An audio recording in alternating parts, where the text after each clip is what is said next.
He's one of the finest actors of his generation and the star of some of the nation's best-loved shows. Play it nice and cool, son. Nice and cool, you know what I mean? Acting legend Sir David Jason has graced our screens for more than 50 years with classics like Open All Hours, Porterhouse Blue, Still Open All Hours, and Only Fools and Horses. Raquel! He's delightful, he's funny, he's hard-working, he's everything you would want, really. Mr. Sidney Larkin. He has that quality. Very few actors have it, that when he walks on stage or walks on screen, people think, oh, good, it's you.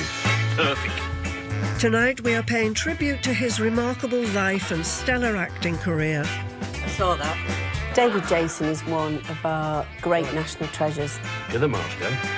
We tell the real story behind the creation of Frost, Granville, Del Boy, and much, much more. I do this for fun.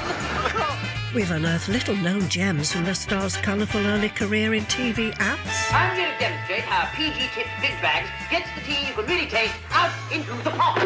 We remember how Only Fools and Horses made the nation roar with laughter, share his tears. The actor playing Grandad died unexpectedly, and David Jason was absolutely heartbroken.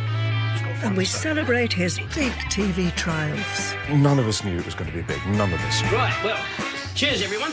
Cheers. Lovely jubbly. The great British public see David Jason as a chap who could have been their next-door neighbour. Giving birth ain't all that it's cracked up to be, is it?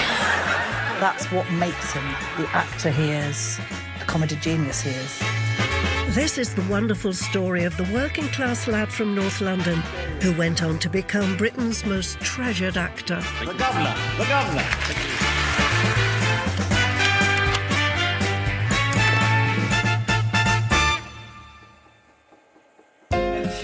Sir David Jason is a bona fide comedy legend, blessed with impeccable comic timing. A true superstar to the stars. I just remember being massively nervous and thinking, it's David Jason, it's David Jason. But which three words best describe this icon of the small screen? David Jason in 3 words. Funny, cheeky, and professional. It's very important, sir. Master of his trade, hard-working, energy. Tonight we celebrate Shy, talented, workaholic. Well, I've been up since 6 o'clock this morning trying to talk to a bloke in New York. Sparky, funny, and sexy. Detective Inspector Frost. Sir David Jason's best-known characters have a rightful place in TV history. Everyone has their favourite. Hello, Sidney Larkin. Pop Larkin was a great character. It's brilliant escapism, Sunday night drama. Danger Mouse, fantastic. He's brilliant at voiceovers. Good grief, the noble willow. I thought Frost was the best thing I ever saw him do. These are the facts. He can do comedy, he can do drama, he can do tragedy, pathos, the works. He's just really, really good at his job. Oh, cheers. But in the eyes of the British public, there's one character which stands head and shoulders above all the rest. My name is Del. It's short for Derek. A lovable rogue who stole the heart of a nation. Derek means. Absolutely classic. I mean, Only Fools and Horses. We just all loved it. Hurry up, look lively. It's straight into the Comedy Hall of Fame. It's sort of perfect. Generally much about. Set in Peckham, southeast London, Only Fools and Horses followed the family fortunes of market trader Derek Trotter and his often failed attempts to become stinking rich. We swapped the lot for a van load of one-legged turkeys. They was not one-legged turkeys. They was damaged turkeys. How many legs did they have, Del? I'm in no mood for trick questions. Sir David Jason was desperately seeking his first smash hit as a leading man and had high hopes for the series. The sitcom held its press launch prior to hitting the air in 1981, where writer Tim Eubank first met its apprehensive star. For most of us journalists, it was just another launch of another show. And the very fact that they were so sparsely attended indicated that none of us really thought that this was going to be anything big at all. Sorry, that was a tasteless joke. That's all right, Adam. Butterflies actor Nicholas Lyndhurst would play Del's dozy younger brother Rodney Trotter, while classically trained Leonard Pearce is seen here cast against type as the lovable grandad. This is a cheeseburger. I asked for an emperor burger. But life could have been very different for Sir David Jason. BBC producers wanted someone else to play Del Boy. Imagine that. First in line for the part was N. Reitel. The man who would later lend his voice to Spitting Image was favourite for the role, but at the time he had other commitments and turned it down. The BBC then turned to brilliant character actor Jim Broadbent. Buenos dias. Bloody hell. Slater. He turned it down too, but later signed up to be Del Boy's nemesis, Roy Slater. Oh well, win some, lose some. Sir David Jason was third in line for the role, but in this BBC interview, he recollects how the sitcom's writer had major doubts. John Sullivan had only ever seen me doing some sort of hapless or unfortunate character. Well, come on, you're not playing the Warsaw Concerto. Get it in. Oh, I don't like it's dangerous. Oh, you The total opposite was needed for Derek Trotter. He needed a powerhouse, an upfront, a smart guy, a guy who lives off his wits. And John never thought that I would be able to do it. It was a familiar story for the gifted character actor, who had previously missed out on the legendary Second World War sitcom, Dad's Army.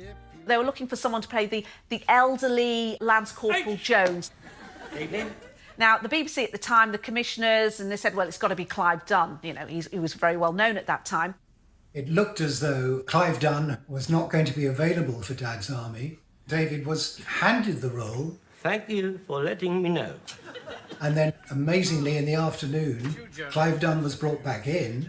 Permission to have a heart-to-heart, man-to-man talk, sir. Sir David Jason was gutted, but this time nothing would get in the way of him seizing his big shot at stardom, seen here drawing inspiration from his working-class roots. David Jason had trained as an electrician in the early days, and during that time he'd come across a builder called Derek Hockley. His accent was so East End, it was really down there like that. He hardly pronounced any of his words proper, but he was dressed immaculately. He was dressed like some sort of toff from the West End. And so that is the way that I took Del Boy. It worked marvellously. Well, where's me Billy Goat? Oh, here it is, here, right. That's it. Well, I'm off out then. The audition went like a dream, and the role of Del Boy was his. Good afternoon, madam. Can I be of any assistance? You can't really imagine any other actor really being Del Boy, so it was perfect casting in the end. Perry Agagenov has collected a treasure trove of priceless props gathered by Sir David Jason and his team in the crafting of Del Boy's character. They walked up and down the West End, picking out clothing, the sheepskin coat, for instance.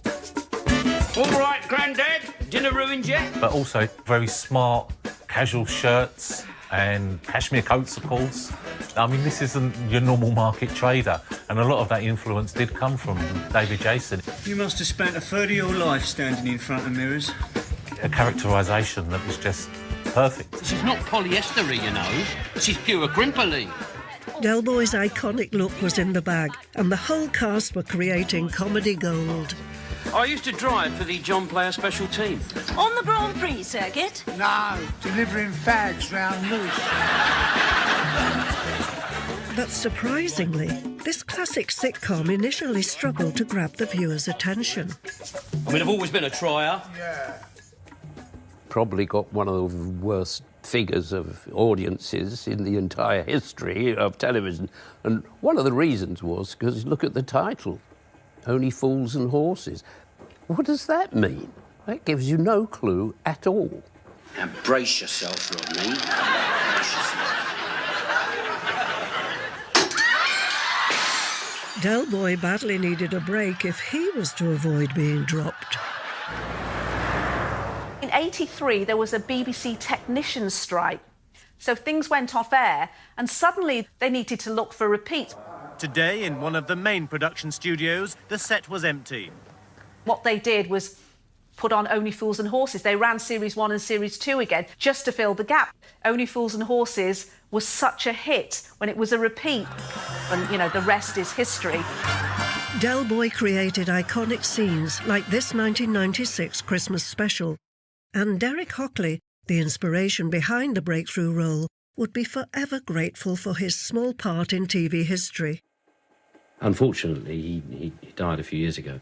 But his daughter wrote to me and said that he was extremely proud to have been thought of as the creation, or helped to create Derek Trotter. And he used to tell everybody, that's me, that is. He was very proud of it.